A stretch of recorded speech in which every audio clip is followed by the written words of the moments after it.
और उत्तराखंड के विशेष सत्र की है। विधायकों ने चर्चा की उत्सुकता दिखा दी है। पहले 2 दिन का ये सत्र था, लेकिन अब उत्तराखंड में ये 3 दिन का हो गया है। रजत वर्ष पर सभी विधायक चर्चा में भाग लेने की तैयारी कर रहे हैं और निर्णय लिया गया है। तो उत्तराखंड के 25 साल पूरे हो गए हैं। उत्तराखंड में तरुणाई जाग आई है और ये ही बात कही जा रही है कि विधायकों ने चर्चा करने के लिए अपनी उत्सुकता दिखाई, जिसके लिए जो उसकी में अवधि बढ़ाने का निर्णय लिया गया। जितने भी विधायक हैं, पक्ष और विपक्ष, दो उत्तराखंड जो 25 सालों में आगे आया, वो अब आगे उसकी यात्रा कैसे रहने वाली है, विकास की राह पर उत्तराखंड कैसे आगे बढ़े, पर्यटन के क्षेत्र में कैसे आगे बढ़े। और उत्तराखंड न केवल पर्यटन के क्षेत्र में, बल्कि अगर आप देखें सुरक्षा के लिहाज से भी बेहद संवेदनशील इलाका है।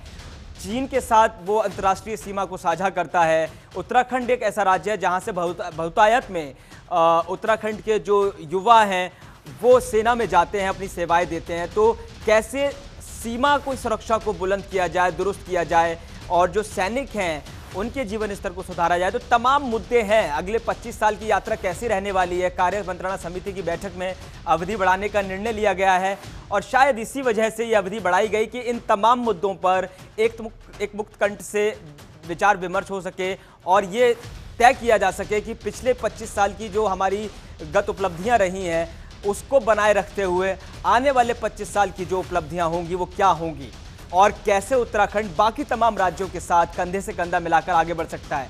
पर्यटन के क्षेत्र में अगर आप बात की जाए तो स्पोर्ट्स इवेंट यहाँ पर बहुत ज़्यादा हुए हैं। वेडिंग डेस्टिनेशन की बात अगर की जाए तो ये एक हब बना है। अलावा इसके स्पिरिचुअल टूरिज्म की अगर बात की जाए तो उत्तराखंड ने काफ़ी तरक्की हासिल की है। लेकिन ये अगले 25 साल के लिए क्या दिशा होगी, उसी पर अब आगे बैठक में, सदन में बात होगी।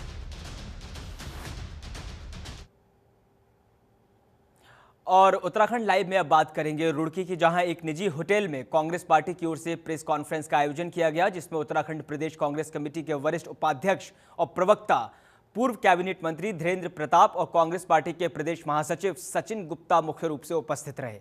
प्रेस वार्ता के दौरान जानकारी ये दी गई कि उत्तराखंड राज्य निर्माण आंदोलन की रजत जयंती के अवसर पर आगामी 6 नवंबर 2025 को सुबह 11 बजे मुजफ्फरनगर रामपुर तिराहा स्थित उत्तराखंड शहीद स्मारक पर करण माहरा और यशपाल आर्य के नेतृत्व में बड़ी संख्या में कांग्रेस जन उत्तराखंड के शहीदों को श्रद्धांजलि अर्पित करेंगे। वहीं पूर्व कैबिनेट मंत्री धीरेन्द्र प्रताप ने प्रेस को संबोधित करते हुए बताया कि उत्तराखंड कांग्रेस के लोग राज्य आंदोलन में दुखद 2 अक्टूबर 1994 को घटित मुजफ्फरनगर कांड के दोषियों को सजा दिलाने की भी मांग करेंगे। देखिए, ये हमारे शहीदों की स्मृति में विशाल कार्यक्रम कांग्रेस कर रही है। कांग्रेस अध्यक्ष श्री करण महाराज जी, हमारे विपक्ष के नेता श्री यशपाल आर्य जी, हमने हरीश रावत जी से भी अनुरोध किया, वो सब लोग मुजफ्फरनगर शहीद स्मारक पर आएंगे। 2 अक्टूबर 1994 को जो मुजफ्फरनगर कांड हुआ उसकी याद में शहीद स्मारक हमने और नारायण दत्त तिवारी जी ने वहाँ बनाया था। तो पूरे राज्य के लोग, कांग्रेस के लोग वहाँ आ रहे हैं। ये शहीदों को याद करने का दिन है। 50 से ज़्यादा लोगों ने उत्तराखंड आंदोलन के दौरान शहादतें दी थी और वहाँ पर हम लोग फिर से संकल्प लेंगे इस राज्य की विभूति के लिए और इस सरकार को उखाड़ने का भी संकल्प लेंगे जो राज्य आंदोलन की विरोधी बनी हुई है, उनके सपनों के सवालों पर विफल हुई है, गैरसैंण को राजधानी बनाने के लिए तैयार नहीं है, वहाँ विधानसभा का सत्र करने के लिए तैयार नहीं है, उन्हें सर्दी लगने लगती है गैरसैंण जाने में, वो हमारे 10% क्षैतिज आरक्षण आंदोलनकारियों को देने के लिए तैयार नहीं है, वो अपने भाजपा के कार्यकर्ताओं को 20,000 रुपए लोकतंत्र सेनानी के रूप में देने को तैयार है, लेकिन आंदोलनकारियों को 4,000 से बढ़ाकर 10,000 रुपए देने के लिए तैयार नहीं। तो एक बहुत ही दुर्व्यवहार वो लोग करने पर लगे हुए हैं। उत्तराखंड के राज्य स्थापना दिवस पर खड़े हैं। रजत जयंती हम बना रहे हैं। कांग्रेस जनों की तरफ से, कांग्रेस परिवार की तरफ से जो है 6 तारीख का कार्यक्रम रामपुर तिराहे पे रखा है, जिसमें हमारे प्रदेश अध्यक्ष श्री करण मेहरा जी, हमारे नेता प्रतिपक्ष श्री यशपाल आर्य जी वहां पर मौजूद रहेंगे और सभी आंदोलनकारियों से हम निवेदन करते हैं, समस्त अपनी रुड़की की सामान्य जनता से हम अपील करते हैं कि वो 6 तारीख को वहां पर जरूर आए और जो हमारे बलिदान जिन लोगों ने दिया इस उत्तराखंड को बनाने के लिए उनको हम यहाँ याद करेंगे, उनके लिए हम जो है वहाँ पे तो उसमें जरूर 7-9 नवंबर को बिजोली गांव में हमने जो है एक कार्यक्रम और रखा है, जिसमें मेडिकल कैंप और साथ में रक्तदान शिविर रखा है। मेडिकल कैंप में जो है हमारे साथ पूरी की पूरी मेहनत इंद्रेश की टीम आंखों की जांच फ्री ऑफ कॉस्ट करेगी, दवाइयां फ्री ऑफ कॉस्ट रहेंगी, डॉक्टर अर्पित सैनी की टीम पूरी रहेगी वहां पर, उनके द्वारा जो है पूरी दवाइयां फ्री में जाएंगी। डॉक्टर जेपी नैयर हमारे साथ जो सर्जन है वो हमारे साथ रहेंगे वहाँ मौजूद, और साथ में जो है डॉक्टर सुबोध सैनी जो कान नाक और मुंह के जो डॉक्टर हैं वो हमारे साथ रहेंगे। तो जो भी अपना फ्री मेडिकल चेकअप कराना चाहता है वो उनकी सहायता ले सकता है, स्वास्थ्य शिविर में है। उत्तराखंड लाइव में अब बात करेंगे श्रीनगर स्थित आवास विकास की, जहां मैदान में आयोजित वैकुंठ चतुर्दशी मेला और विकास प्रदर्शनी का उद्घाटन मुख्यमंत्री पुष्कर सिंह धामी ने वर्चुअल माध्यम से किया है। इस अवसर पर जिलाधिकारी स्वाति एस भदौरिया, नगर निगम श्रीनगर भंडारी, जनप्रतिनिधि अधिकारी और बड़ी संख्या में स्थानीय नागरिक वहां पर मौजूद रहे। पीएम श्री राजकीय बालिका इंटर कॉलेज की छात्राओं ने अतिथियों का पारंपरिक ढंग से स्वागत किया। मुख्यमंत्री पुष्कर सिंह धामी ने सभी को वैकुंठ चतुर्दशी की शुभकामनाएं दी हैं और कहा है कि श्रीनगर का यह मेला उत्तराखंड की पुरानी परंपरा, आस्था और लोक संस्कृति का जीवंत उदाहरण है। बनाया था और छात्रवृत्तियों को, ताकि जो हमारे बंगाली समुदाय के लोग हैं और बच्चे हैं, होनहार बच्चे हैं, वो अपनी प्रतिभा को और निखारने का काम कर सकें। और हम तो उस कोर्स को और बढ़ाना चाहते थे ताकि वो हमारे बंगाली समुदाय की जो दूसरी गतिविधियां हैं, सांस्कृतिक गतिविधियां हैं और आर्थिक गतिविधियां हैं, उनके लिए भी माध्यम बन सके। महापुरुष थे, अब अपनी अपनी सोच होती है, हमने तो वो भी किया। और आप तो मालूम है, शायद हमने बंगाली भाषा को भी, उनके शिक्षक भी नियुक्त किए थे।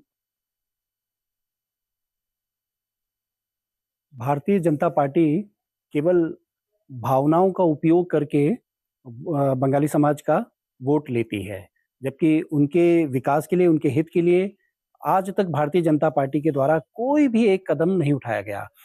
इनके 3 विधायक, हमारे जो बंगाली समाज के लोग हैं, उनके बीच में जाकर के कहते हैं कि उनका जो प्रमाण पत्र है उसमें से पूर्वी पाकिस्तान शब्द हटा दिया और 2 चुनाव वो जीत गए इस मामले पे।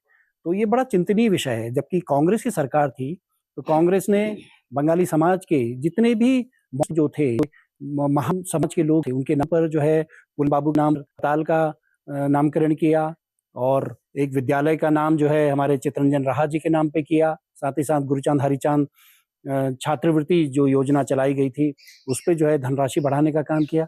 आप जरा देखिए, आज भारतीय जनता पार्टी के द्वारा बंगाली समाज के हित के लिए क्या किया जा रहा है। बंगाली समाज हमारा एससी का जो है आरक्षण मांगता है और डबल इंजन की सरकार है, केंद्र में इनकी सरकार है, राज्य में इनकी सरकार है, अब तो निकायों में भी ये लोग जीत रहे हैं। देखिए, 2014 से लगातार बंगाली समाज जो है शोषित हो रही है बीजेपी सरकार द्वारा। हमारे जब कांग्रेस सरकार थे उस टाइम हमारे बंगाली संस्कृति कला रूप में जो हरिचंद गुरुसन नाम से 2 करोड़ रुपया दिया जाता था, उसके ब्याज से बच्चे पढ़ते थे। आज वो आ रहे हैं क्योंकि आज 10 साल से इसको बीजेपी सरकार, धामी सरकार ने, हमारे बंगाली समाज लोगों ने वोट द्वारा, और उसके बाद हमें सर्टिफिकेट है एससी का जो दर्जा है वो भी नहीं दिया जाता, जबकि 7 स्टेट को मिलता है और हमारे उत्तराखंड यूपी में नहीं मिलता है। देहरादून का हमारा भ्रमण था, बहुत सारे नेताओं से, बहुत सारे लोगों से मिले। हमारे पूर्व मुख्यमंत्री जी हमारे हरीश रावत जी, उनसे भी बहुत सारी वार्तालाप हुई, आरक्षण को लेके, ओबीसी को लेके और बंगला भाषा को लेकर और विभिन्न मुद्दों को लेकर, बंगाली समाज के कोष को भी लेकर हमारी बातचीत हुई। और मुझे बहुत अच्छा, यहाँ से सभी जगह से मुझे अच्छे रिस्पॉन्स मिले। बहुत जल्दी इसका एक आंदोलन का हम रूपरेखा तैयार करें और बहुत बड़ा आंदोलन करने जा रहे हैं। आंदोलन से पहले मेरा कार्य है कि सब लोगों को अवगत करा दें, जैसे हमने पूरी पाकिस्तान से पहले अवगत कराया था सारे नेताओं को, अब स्वयं के माध्यम से हम अवगत करा रहे हैं। और अगर कुछ नहीं पूरा होता तो बहुत जल्दी आंदोलन करेंगे, जिसका जिम्मेदार शासन प्रशासन क्षेत्र के लोग हैं। समाज की जिम्मेदारी निभाना मेरी जिम्मेदारी है और मैं हर जगह अपने समाज के लिए पहुंचने का कार्य करूंगा, पहुंचने का प्रयास करूंगा। और मैं आपके चैनल के माध्यम से कह रहा हूँ कि ये तो सरकार जल्द से जल्द दे दे और नहीं तो फिर उसको भुगतान करने के लिए तैयार बैठे रहे। हम आंदोलन के लिए बाध्य है और सभी लोगों का सहयोग। तो श्रीनगर स्थित आवास विकास मैदान में आयोजित वैकुंठ चतुर्दशी मेला और विकास प्रदर्शनी का उद्घाटन मुख्यमंत्री पुष्कर सिंह धामी ने वर्चुअल माध्यम से किया। इस अवसर पर जिलाधिकारी स्वाति एस भदौरिया, नगर निगम श्रीनगर की मेयर आरती भंडारी, जनप्रतिनिधि अधिकारी और बड़ी संख्या में स्थानीय नागरिक उपस्थित रहे। पीएम श्री राजकीय बालिका इंटर कॉलेज की छात्राओं ने अतिथियों का पारंपरिक ढंग से स्वागत किया। मुख्यमंत्री पुष्कर सिंह धामी ने सभी को वैकुंठ चतुर्दशी की शुभकामनाएं देते हुए कहा कि श्रीनगर का यह मेला उत्तराखंड की पुरानी परंपरा, आस्था और लोक संस्कृति का जीवंत उदाहरण है। चतुर्दशी मेले का माननीय मुख्यमंत्री जी द्वारा वर्चुअल मोड से शुभारंभ किया गया और यहाँ पे काफी बड़ी संख्या में हमारे जो श्रीनगर की जनता है उन्होंने भी इसमें सहभागिता निभाई और यहाँ जो हमारे कई प्रकार के स्टॉल्स भी यहाँ पे लगे हैं और आगे आने वाले जो अभी हमारे 7 दिन है 4 तारीख से लेकर 10 नवंबर तक वहाँ पे विभिन्न स्टॉल्स भी लगे हुए हैं। खेलकूद की प्रतियोगिता का भी आयोजन किया जा रहा है, कुछ सांस्कृतिक कार्यक्रमों का भी आयोजन किया जाता रहेगा और हमारे जो कमलेश्वर महादेव मंदिर में भी पूजा अर्चना का कार्यक्रम आज किया गया। तो इस तरीके से ये बहुत भव्य रूप में इस बार इस मेले ने लिया है। कई सारे नए एडिशन भी हुए, कई वॉलीबॉल, बैडमिंटन आदि की नई प्रतियोगिताएं जोड़ी गई हैं। कुछ एडवेंचर स्पोर्ट्स हमारा जो धारी देवी मंदिर के पास में होता है वो भी यहाँ पे कार्यक्रम कराया जा रहा है। साथ में कुछ फन गेम्स जोड़े गए हैं, परिधान जो पहाड़ी परिधान है, पहाड़ी रसोई है, उस तरीके के कार्यक्रम भी यहाँ पे जोड़े गए हैं। तो अल्टीमेटली इस मेले के माध्यम से हमारी सांस्कृतिक, हमारी जो धार्मिक और आर्थिक धरोहर, इन सबको संजोने का काम किया गया है और कई सालों से ये मेला चलता रहता है, चलता रहा है। तो मेरा सभी से निवेदन रहेगा इसमें अधिक से अधिक आप लोग प्रतिभाग।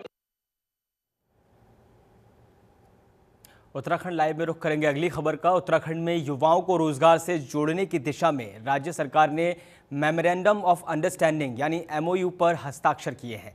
प्रदेश के सेवा आयोजन एवं कौशल विकास मंत्री सौरभ बहुगुणा ने TVS मोटर्स के साथ MOU साइन किया।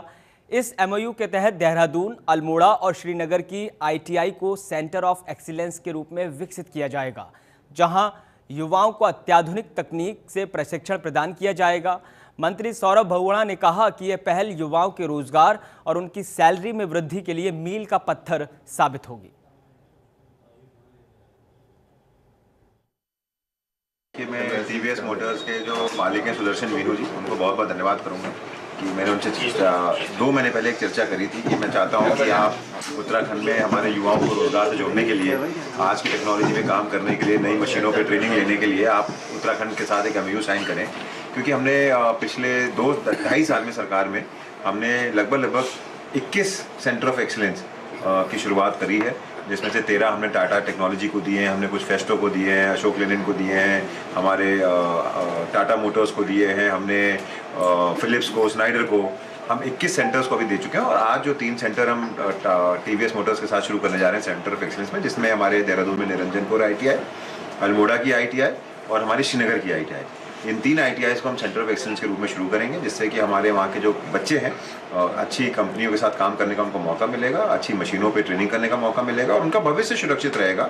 और इसका हमको बहुत बड़ा उदाहरण देखने को मिला है कि जब हमने फिलिप्स और स्नाइडर के साथ जो हमने सेंटर ऑफ एक्सीलेंस चलाए थे काशीपुर और हमारे रोशनाबाद में, हरिद्वार में, उसमें जो हमारा रेट ऑफ एम्प्लॉयमेंट है बच्चों का, 3 बैचेस वहाँ पे क्लियर हुए हैं, 92% हमारा रेट ऑफ एम्प्लॉयमेंट रहा है उस बैच का। और जो उनकी एवरेज सैलरी थी वो 24,000 रुपए की सैलरी पे वो आए हैं, जबकि हमारा ITI का बच्चा जो राजधानी देहरादून के बाद अब रुख करेंगे मसूरी का, जहां स्थानीय निवासियों की सालों पुरानी मांग को लेकर नगर पालिका सभासद बबीता मल्ल द्वारा वार्ड नंबर 3 में सड़क का निर्माण करवाया गया है, जिसके चलते स्थानीय लोगों ने राहत की सांस ली है। पहले इस सड़क पर पैदल चलना भी मुश्किल हो गया था। इसके बाद स्थानीय लोगों द्वारा क्षेत्रीय सभासद से मार्ग के निर्माण की मांग की गई थी, जिस पर नगर पालिका सभासद द्वारा मार्ग के निर्माण को लेकर कार्य शुरू भी किया गया। उसका चौड़ीकरण कर मार्ग को जनता को समर्पित किया गया है। सभासद बबीता मल्ल ने कहा कि नगर पालिका चुनाव में उन्होंने जनता से किया वादा पूरा किया और बेहतर मार्ग जनता को समर्पित किया है। जब हमने चुनाव लड़ा, सबसे पहले हमने ये रोड में देखा था कि बहुत क्षतिग्रस्त थी ये रोड, बहुत बुरे हाल थे रोडों के। तो हमने ये संकल्प लिया था कि मतलब सबसे पहले हम रोडों का काम शुरू करवाएंगे और इन रोडों को अच्छे से अच्छा बनाने की पूरी कोशिश करेंगे। गुणवत्ता तो आप लोग देख सकते हैं कि पहले कितनी संकरी थी, अब कितनी चौड़ीकरण हो रखा है इस रोड का और किस हिसाब से ये रोड बन रखी है। ये तो हर किसी को पता है कि मतलब इस रोड में कितने समय से काम चल रहा था और किस हिसाब से काम हुआ है। हमने ये निर्देश दिए थे कि अच्छा से अच्छा माल इसमें यूज किया जाए और भले टाइम ज्यादा लगे पर काम बहुत अच्छा होना चाहिए, ताकि ये सालों साल लोगों को देखने के लिए मिले कि ये काम हो रखा है। पहले की रोड में और आज की रोड में दिन रात का अंतर है और जिस ठेकेदार ने भी बनाई है बहुत अच्छी बनाई है, गुणवत्ता का ध्यान रखते हुए बनाई है पहले ये इसमें जो आरसीसी का जो काम हुआ है, बहुत अच्छा वर्क हुआ है। मैं भी आते-जाते बच्चों को जब स्कूल छोड़ने जाते हैं, तो मैं तब से पूरे 1 डेढ़ महीने से देख रहा हूँ कि रोड इन्होंने जितना अच्छा काम किया है, और लोगों को भी इससे सीख लेनी चाहिए कि जितनी रोड बने, इसी आरसीसी रोड बने, ना कि सीसी बने। क्योंकि ये एक दिन का काम नहीं है, लंबा काम है। क्योंकि यहाँ पर ये हॉस्पिटल का जो रास्ता, हॉस्पिटल का भी रास्ता जाता है, स्कूल के बच्चों का रास्ता भी जाता है, या बाल शिक्षा सदन का भी जाता है, चिल्ड्रंस अकेडमी का जाता है। जो पेरेंट्स हैं उनको इतनी दिक्कत होती थी, गड्ढे और ट्रैफिक का भी बहुत जाम लगा रहता था। और ये रोड भी काफ़ी चौड़ी हो गई है, कम से कम टू व्हीलर हो गई है, वन साइड जाना, वन साइड आना, ये बहुत बड़ी रोड हो गई है।